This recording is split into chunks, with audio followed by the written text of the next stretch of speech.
আসসালামু আলাইকুম এভরিওয়ান, আশা করি সবাই ভালো আছেন। আজকে দেখাতে চলেছি ভুতুরে পার্ক। আমার ফ্রেন্ডের জন্য বাইরে অপেক্ষা করছি।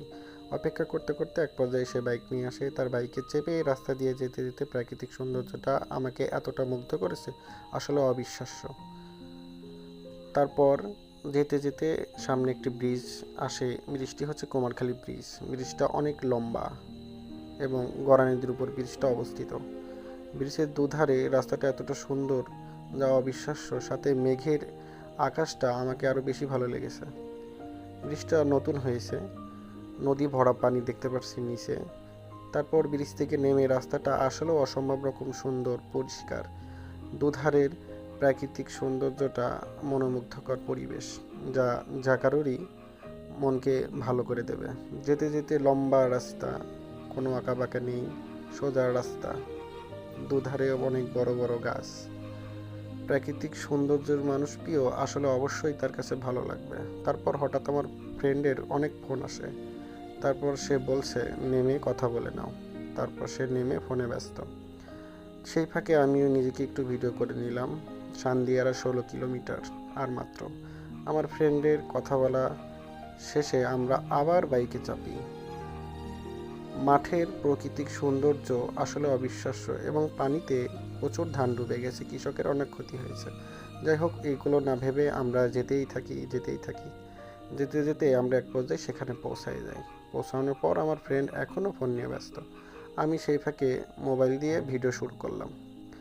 জায়গাটা আসলেও অসম্ভব রকম সুন্দর এবং বসার অনেক সুন্দর সুন্দর জায়গা রয়েছে এবং কিছু ফুলের গাছ লাগানো, সেগুলো আমার সব থেকে বেশি ভালো লেগেছে। তো এখানে অনেকেই ঘুরতে আসে। এখানে পাশে একটি শ্মশান আছে। ভুতুড়ে পার্ক হওয়ার কারণ একটাই, পাশে একটি শ্মশান আছে। এই শ্মশানে মানুষ পোড়ানো হয়। তো এখানে রাতের বেলা কেউ তেমন একটা আসে না, কারণ এখানে 2-3 জন এসেছে ইতিপূর্বে, তারা এখানে অনেক ভয় পেয়েছে। বিষয়টা অনেক খারাপ। সেই থেকে রাত্রে এখানে কেউই আসে না। তার জন্য এখানে নাম দিয়ে হয়েছে ভুতুড়ে পার্ক। তো সেই ভুতুড়ে পার্ক দেখার জন্য আমার খুবই কৌতূহল জাগলো, তাই আমার ফ্রেন্ডের সাথে আসা। তো এসে জায়গাটা আসলে অসম্ভব রকম সুন্দর, কিন্তু ভুতুড়ে পার্ক বলে আমার মনে হচ্ছে না। এখানে অনেক নিরিবিলি, শান্ত শিষ্ট পরিবেশ, যা যে কারোরই মনকে মুগ্ধ করবে। এখানে তেমন মানুষের আনাগোনা নেই, তবে কিছু কিছু আছে। তবে সামনে দেখতে পাচ্ছিলাম আজকেও একটা মানুষ পোড়ানো হচ্ছে শ্মশানে। তো বিষয়টা পরিবেশ খুব খারাপ লেগেছে। মানে মানুষ পোড়ানোর গন্ধটা অনেক খারাপ আমি ফিল করেছি, আমি সেটা বলতে পারি। তারপরে এখানে দেখি কয়েকজন ছেলে এসে নদীর পাড়ে দাঁড়িয়ে আছে। তা আমি ভিডিও বানাচ্ছি, তারা আমাকে দেখছে। তারপর তাদের সাথে কথা বললাম, সেগুলো আর ভিডিওতে তোলা হয়নি। ফুল গাছটা একটু ধরলাম, আসলে অসম্ভব রকম সুন্দর লাগছে। আমার ফ্রেন্ড এখনো ফোনে কথা বলা যাচ্ছে, তার কথা বলা শেষই হচ্ছে না। এদিকে আমি ভিডিও করেই চলেছি।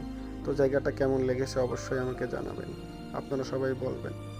আসলেও আমার কাছে ভালো লেগেছে। ভূতের পার্ক বলে পরিচিত হলেও আসলে এখানে ভূতের কোনো আমি ছায়াও দেখতে পাইনি। নদীটা আসলে অসম্ভব সুন্দর, নদীতে এখনো ভরা পানি, যে কারোর আসলে মন ভালো হয়ে যাবে। সবার আসার আমন্ত্রণ রইল, সবাই আসবেন। ধন্যবাদ সবাইকে, ভালো থাকবেন। পরবর্তী ভিডিও পেতে চ্যানেলটি সাবস্ক্রাইব করবেন এবং পাশের বেল আইকনটি বাজিয়ে দিবেন। আপনাদের উৎসাহ আমাকে নতুন নতুন ভিডিও তৈরি করতে সহযোগিতা করবে। ধন্যবাদ সবাইকে।